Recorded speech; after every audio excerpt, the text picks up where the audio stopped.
सोचिए जरा, एक पूरी की पूरी पॉलिटिकल टीम रातों रात पाला बदल ले। जी हाँ, इंडियन पॉलिटिक्स में हाल ही में कुछ ऐसा ही हुआ है। और ये मामला ना जितना सीधा साधा दिखता है उससे कई ज्यादा उलझा हुआ है। तो चलिए आज इसी की परतें खोलते हैं और समझते हैं पूरी कहानी। तो सबसे पहला और सबसे बड़ा सवाल तो यही उठता है कि भाई चुने हुए नेता क्या ऐसे ही जब मन किया अपनी पार्टी बदल सकते हैं? और अगर ऐसा कर सकते हैं तो कैसे? हमारी डेमोक्रेसी के लिए इसका मतलब क्या है? आइए इसी को समझने की कोशिश करते हैं। ठीक है, तो इस पूरे मामले को समझने के लिए हम इसे 4 हिस्सों में देखेंगे। सबसे पहले कि हुआ क्या है, फिर ये जानने की कोशिश करेंगे कि इन नेताओं ने ऐसा क्यों किया। उसके बाद सबसे जरूरी बात कि ये सब लीगली मतलब कानूनी तौर पर कैसे मुमकिन हो गया। और आखिर में इस पूरी उठापटक का असली मतलब क्या है, उस पर बात करेंगे। तो कहानी की शुरुआत होती है एक बड़ी प्रेस कॉन्फ्रेंस से और एक ऐसी घोषणा से जिसने सबको चौंका दिया। खबर ये आई कि आम आदमी पार्टी, जिसे हम आप के नाम से जानते हैं, उसके राज्यसभा सांसदों के एक बहुत बड़े ग्रुप ने भारतीय जनता पार्टी यानी बीजेपी में शामिल होने का मतलब विलय करने का ऐलान कर दिया है। अब देखिए, ये कोई छोटा मोटा फेरबदल नहीं है। इस बात के स्केल को समझने के लिए ये जानना बहुत जरूरी है कि राज्यसभा, जो कि संसद का अपर हाउस है, उसमें आम आदमी पार्टी के कुल सिर्फ 10 ही सदस्य हैं। मतलब ये उनकी पूरी टीम का एक बहुत बहुत बड़ा हिस्सा है। फिर एक प्रेस कॉन्फ्रेंस हुई और उसमें यह ऐलान हुआ कि इन 10 सांसदों में से कम 7 सांसद, जिनमें कई जाने माने चेहरे भी हैं, वो इस विलय का हिस्सा बन रहे हैं। और ये नाम उन्होंने खुद सामने आकर कंफर्म किए। तो ठीक है, अब हमें ये तो पता चल गया कि हुआ क्या। अब आते हैं सबसे दिलचस्प सवाल पर। आखिर ऐसा किया क्यों गया? क्या वजह थी इसके पीछे? आम आदमी पार्टी के जो फाउंडिंग मेंबर्स थे, उनमें से एक राघव चड्ढा, उन्होंने अपने इस फैसले को एक बहुत ही कह सकते हैं पावरफुल लाइन में बताया। उन्होंने कहा, मैं गलत पार्टी में सही आदमी हूं। अब ये लाइन सिर्फ एक बयान नहीं है, ये एक गहरे आइडियोलॉजिकल कॉन्फ्लिक्ट की तरफ इशारा करती है। उन्होंने इस बात को और खोला और कहा कि भाई जिस पार्टी को उन्होंने अपनी जिंदगी के 15 साल दिए, वो पार्टी करप्शन के खिलाफ लड़ने के अपने असली मकसद से ही भटक गई है।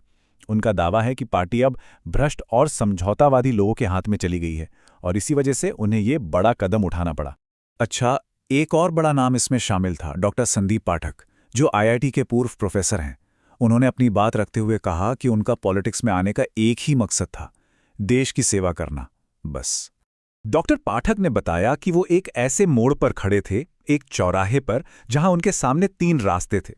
पहला, आप में ही बने रहना, जहां उन्हें लगा कि सेवा के मौके अब खत्म हो गए हैं। दूसरा, पॉलिटिक्स ही छोड़ देना। और तीसरा, किसी और पॉलिटिकल प्लेटफॉर्म से देश की सेवा करते रहना। और उन्होंने तीसरा रास्ता चुना, जो उन्हें बीजेपी की तरफ ले गया।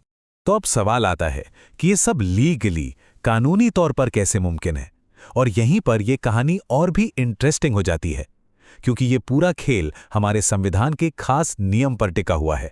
देखिए, भारत में एक कानून है जिसे एंटी डिफेक्शन लॉ या दल बदल विरोधी कानून कहते हैं। अब ये कानून बनाया ही इसलिए गया था ताकि कोई भी चुना हुआ नेता अपने पर्सनल फायदे के लिए पार्टी न बदल सके। अगर कोई अकेला ऐसा करता है तो उसकी मेंबरशिप मतलब सदस्यता जा सकती है। लेकिन यहीं पर एक बहुत बड़ा लेकिन है। इस कानून में एक खास छूट, एक एक्सेप्शन है। मतलब ये कानून एक एक नेता पर तो लागू होता है, पर जब नेता एक बड़े ग्रुप में एक साथ पार्टी बदलते हैं तो नियम बदल जाते हैं। 2/3, 2/3। जी हां, यही है वो मैजिक नंबर। कानून ये कहता है कि अगर किसी पार्टी के कम से कम 2/3 चुने हुए सदस्य एक साथ पार्टी बदलने के लिए तैयार हो जाएं, तो उसे दल बदल नहीं बल्कि विलय या मर्जर माना जाएगा। और ये पूरी तरह से कानूनी है। और इस केस में गणित बिल्कुल साफ है। आम आदमी पार्टी के कुल सांसद हैं 10, 10 का 2/3 होता है लगभग 6.67। मतलब विलय को कानूनी बनाने के लिए कम से कम 7 सांसदों की जरूरत थी। और इस ग्रुप ने दावा किया है कि उनके पास 7 सांसद हैं या शायद उससे भी ज्यादा। और ये समझना बहुत जरूरी है कि इन नेताओं के हिसाब से वो कोई कानून नहीं तोड़ रहे थे, वो तो संविधान में दिए गए एक प्रोविजन, एक अधिकार का इस्तेमाल कर रहे थे। मतलब ये एक संवैधानिक प्रावधान है, कोई गैर कानूनी काम नहीं। तो चलिए, अभी तक हमने जो भी बातें की हैं उन्हें एक बार जल्दी से समेट लेते हैं। मतलब की टेकअवेज क्या हैं? तो कुल मिलाकर 3 बातें सामने आई। पहली घटना, आपके 2/3 से ज्यादा राज्यसभा सांसदों ने बीजेपी के साथ विलय का ऐलान किया। दूसरी, कारण उन्होंने वजह बताई कि आप अपने भ्रष्टाचार विरोधी सिद्धांतों से भटक गई है। और तीसरी, कानूनी आधार। ये सब दल बदल विरोधी कानून के एक खास नियम के तहत मुमकिन हुआ, जिसके लिए 2/3 सदस्यों की सहमति जरूरी है। तो आखिर में ये पूरा घटनाक्रम हमें एक बहुत बड़े सवाल के साथ छोड़ जाता है कि जब किसी नेता के सिद्धांत और उसकी पार्टी की राहें अलग हो जाएं, तो उसकी असली वफादारी किसके साथ होनी चाहिए? उन लोगों के साथ जिन्होंने उसे वोट दिया, अपनी पार्टी के साथ, या फिर अपने खुद के सिद्धांतों और विश्वासों के साथ? ये एक ऐसा सवाल है जिसका शायद कोई एक सीधा साधा जवाब है ही नहीं।